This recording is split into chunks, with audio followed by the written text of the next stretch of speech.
August 12th, Friday, August 12th, and I just got my pathology results from my thyroid, and it was cancer. So, I did not anticipate that I was going to be making this video, but here I am. So today's video is, I don't even know how to explain it, but it's my thyroid cancer story, my diagnosis, and everything that has happened along the way. This has actually been a longer journey for me because I have been asking to get my thyroid checked for 2 years now, and finally it had been checked, and here we are. If you're new to my channel, welcome. Thank you for being here and listening to my story. And if you're not new here, thank you for being here, and thank you for supporting me along my cancer journey. Hopefully this is the end of my cancer journey and the beginning of something great, because I really need something great. I am starting medical school in a couple of weeks, but I wanted to post this video and share with you my journey of being diagnosed with thyroid cancer. After going through cancer the first time, different type of cancer, both rare types of cancer, and hopefully to provide some hope if you're going through something similar or if you're trying to get your thyroid checked. Any health concern, I hope that this inspires you to keep pushing and to never stop advocating for yourself. So where this story begins is around the end of 2019, beginning of 2020. That was when I was in my 3rd year of my undergraduate degree in university. So I have mentioned before that I was diagnosed with Myasthenia Gravis back when I was 14. So I had been used to feeling muscle fatigue and just fatigue in general in that way, but I was starting to feel very tired, very low energy, and it wasn't the same sort of fatigue that I had experienced before with my Myasthenia Gravis, as I mentioned. It was more of an overwhelming sense of exhaustion, like I couldn't get through the whole day without feeling like I just needed to sleep. And it was really hard to get to classes. My health just felt like it was going downhill. I was also taking an endocrinology class at the time, and we were learning about the thyroid and its function. As I was learning about it, I thought, well, maybe I should get this checked. I saw my neurologist who treats me for my Myasthenia Gravis in February of 2020, and I mentioned this to him, and I asked him, do you think we could check my thyroid, because I'm feeling this other type of fatigue that I've never felt before. It was more low energy. And he said to me, well, it's kind of hard to distinguish between Myasthenia Gravis or MG fatigue and fatigue in general. So he basically told me not to worry about it. So I was still experiencing this, and I decided to go see a naturopathic doctor for the first time. And I was telling her about my history with Myasthenia Gravis, and the reason I had wanted to go see her is because also my symptoms of my Myasthenia Gravis were worsening at the time, and I just wanted to do whatever I could to help my body in every which way capacity that I could control, because my medication at the time, I guess, just wasn't cutting it, and I was having to go up on medications that I just really didn't want to be on, like prednisone, which is a steroid. So my goal was to get back down to not being on prednisone. Anyways, I saw this naturopathic doctor, and I told her my concern about possibly checking my thyroid, and she actually agreed with me, and she gave me a list of things to get checked by my family doctor, like a blood requisition.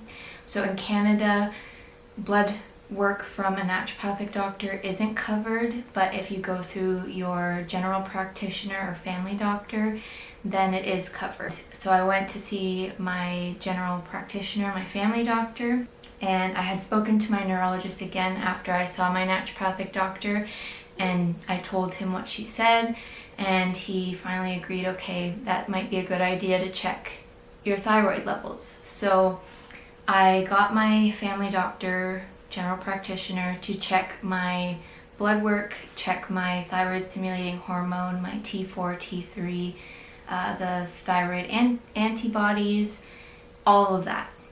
So she checked it and the levels were kind of borderline, but they were still in the normal ranges. So my family doctor said, oh, don't worry about it.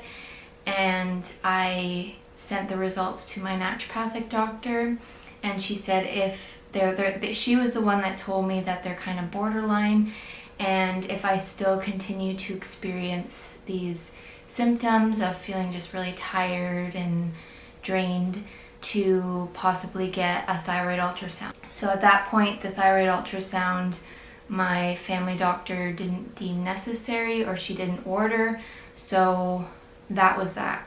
And then if you haven't seen my first cancer diagnosis video, I'll leave it up in the cards here.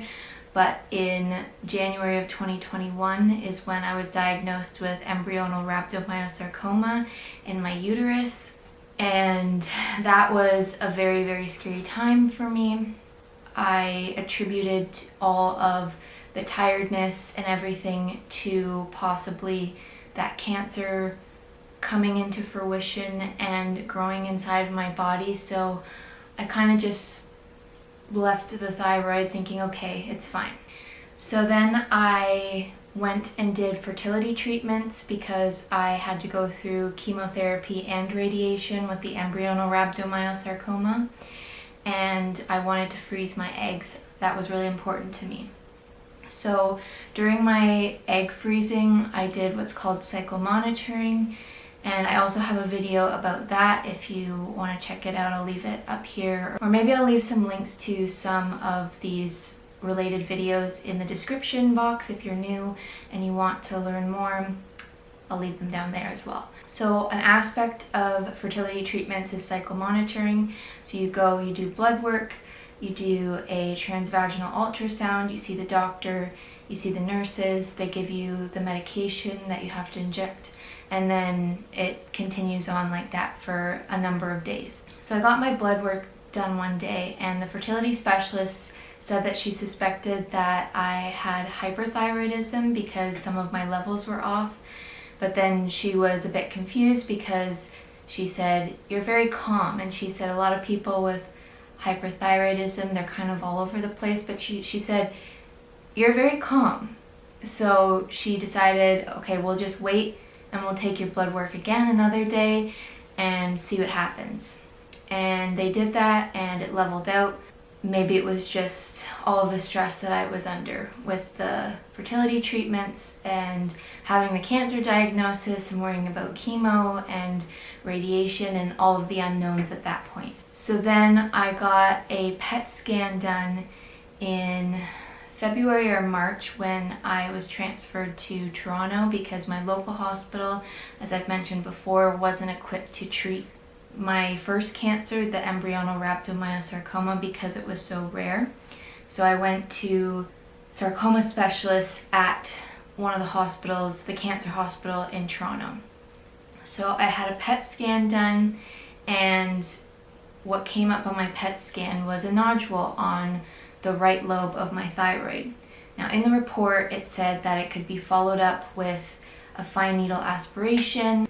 It wasn't urgent to do this at that point. So then I had spoken to one of the fellows that worked for my oncologist, and he said that I could follow up with my family doctor about this thyroid nodule, that it was probably nothing. So we didn't really think much of it. So before I could start my chemotherapy and my radiation, I needed to have one more surgery, which was my oophoropexy.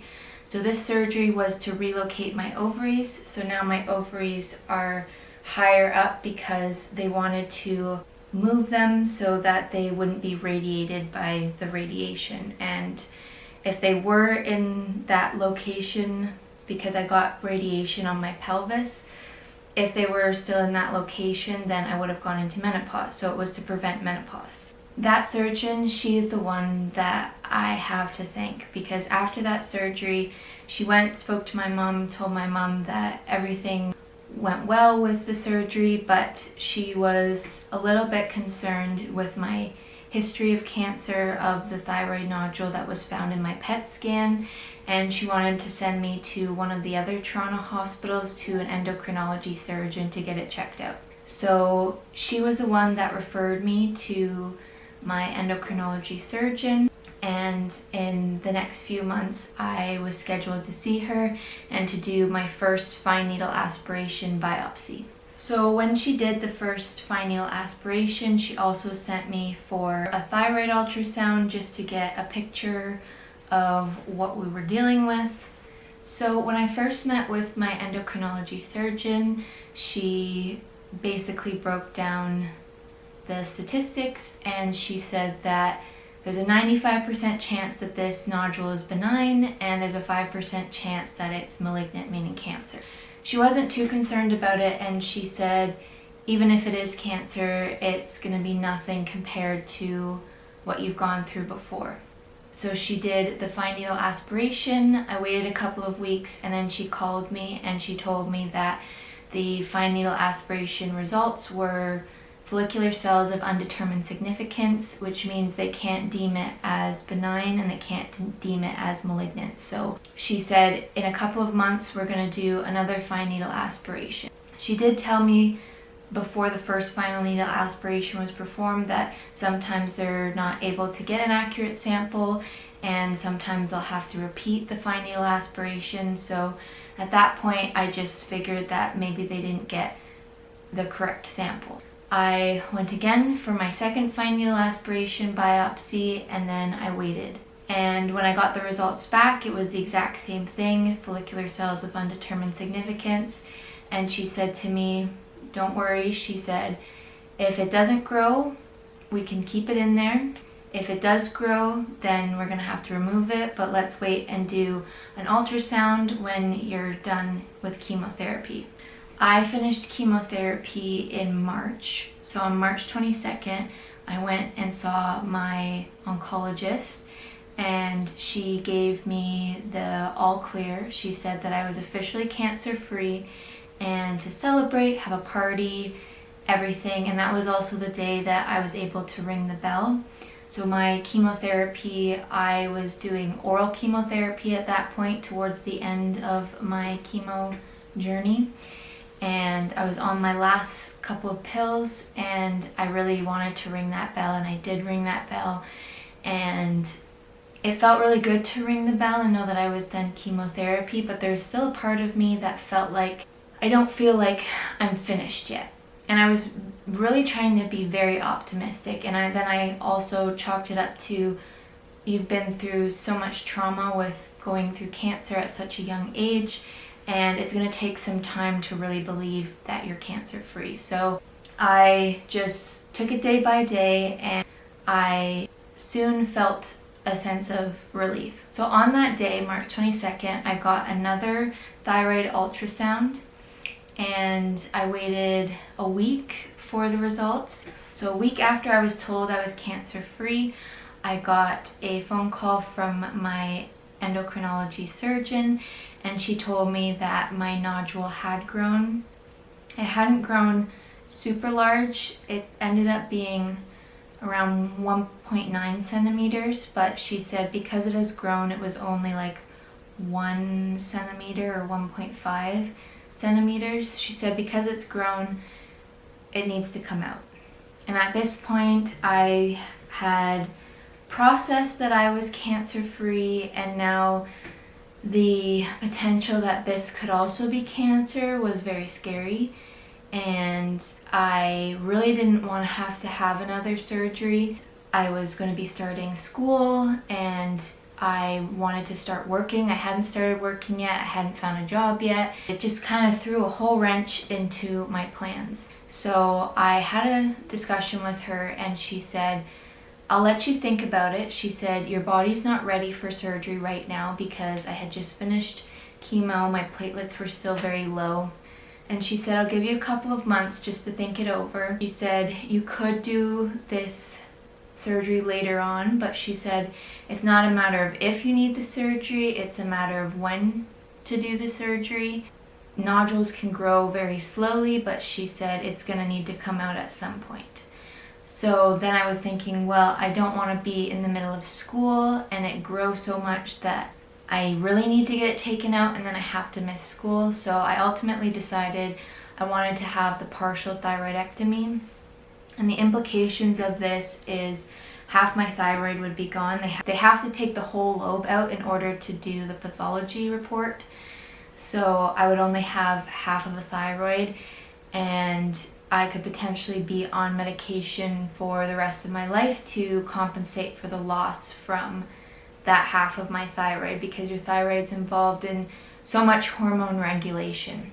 I decided to have the surgery. At first she said we were going to do this in August, and those couple of months that I had, I worked with my hematologist. She put me on a medication to help with my platelets so that they would be at a sufficient level to undergo surgery. And when I got the call to schedule my surgery, it was scheduled for July 22nd. And it got canceled for July 22nd because of understaffing and there wasn't any beds. So I ended up having the surgery on July 25th. When I woke up from surgery, I stayed overnight and I saw the resident in the morning, and he said, your results will come in a month and you'll also follow up with the surgeon again in a couple of weeks. So I did the surgery, and at that point I was kind of feeling like, okay, it's over. And I was just very focused on getting my health back. I just really wasn't expecting it to be anything because, like I said, I think my surgeon didn't expect it to be cancer, and I just expected that it was going to be benign. So a few weeks went by, and last Friday morning, which a week ago today, I received an email from my patient portal. So if you're not familiar, a lot of hospitals now have these patient portals where they post a lot of like blood work results, and you can keep track of your appointments and everything. And it said in the email that there was a new test result, and I thought, well, I haven't had any blood work for a while, so I didn't know if it was like a trickle effect, like a delayed result, because usually a lot of those results come very fast. So I opened the email and I was home by myself and I started to read it, and I saw it was the pathology result from my partial thyroidectomy. So it said that the diagnosis was minimally invasive Hurthle Cell Carcinoma. And I knew right away what carcinoma meant. I had never heard of Hurthle Cell Carcinoma, but I knew that carcinoma meant cancer. And I did film a little clip of after I had found out, and I wanted to film that because I also want to look back on these experiences and see how far I've come and how much I've grown and how much that I've overcome. And then I also really just want to be transparent about that, even though the cancer is out of me now, and it was out of me when I found out the diagnosis, it's still a cancer diagnosis. And if you're going through cancer, I just want you to know that it doesn't matter what stage you're going through, what the course of treatment is, cancer is still cancer, and you're allowed to feel however you feel, because it's still a lot to process, and it's still a very scary thought that cancer is in your body or was in your body and you didn't know, and how long has that been. And then in my case, having two cancers at the same time, like that's not very common, let alone two rare cancers. So I just wanted to put that out there.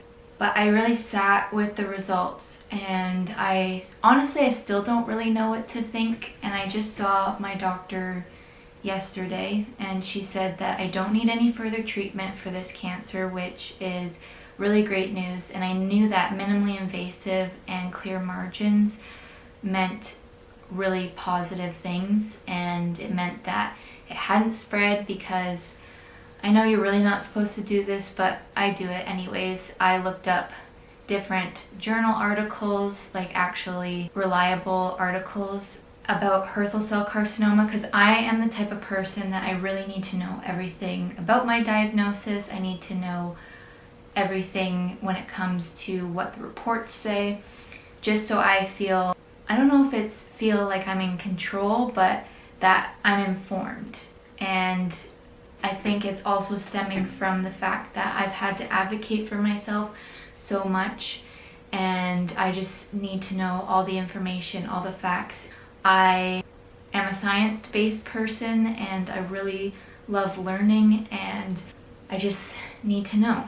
So I had researched it, and Hurthle Cell Carcinoma is most common in older adults, and if it does spread, it can be very hard to treat. So I am so grateful for my surgeon that did my oophoropexy, who did advocate for me in seeing an endocrinology surgeon. And now I feel like having an endocrinology team. I have a surgeon and I also have an endocrinologist. I feel like I am being heard. Just thinking back in February 2020, feeling defeated, feeling like I wasn't really being listened to, I just really want to encourage you to really speak up for yourself and not to stop advocating, even if one healthcare professional decides that something's not to worry about. And I also want to put out a disclaimer that I am very grateful to everyone that is a part of my team, all of the healthcare professionals, the doctors, the nurses, the other allied healthcare professionals that have really helped me through this journey and have essentially saved my life. But I also think because of like different systemic issues and everything, you really need to advocate for yourself. And there's never been a time where advocating for yourself has been more important than it is now. I just really encourage you to be informed, because yes, doctors, nurses, allied healthcare professionals, they go through the schooling, they have all of that knowledge in their backpack, and we as patients might not, but we as patients are the ones that are living in our bodies every single day. And you know when something is going on with your body. You know when something's not right. You know when something's deviating from your normal functioning. Don't be afraid to advocate for yourself. And you can be very respectful, very nice about it. And I always challenge my doctors and anyone that I'm seeing by asking a lot of questions. If I have a question, I don't think, well, is this too much to ask? Is this a stupid question? Nothing's a stupid question. The more that you're informed, the more power that you have to advocate for yourself. Especially if you have something that's very rare, not every healthcare professional is going to know about it. Having all of the information about the specific disease you have, whether it's a chronic illness, whether it's a cancer, anything really, it's so important to have the knowledge.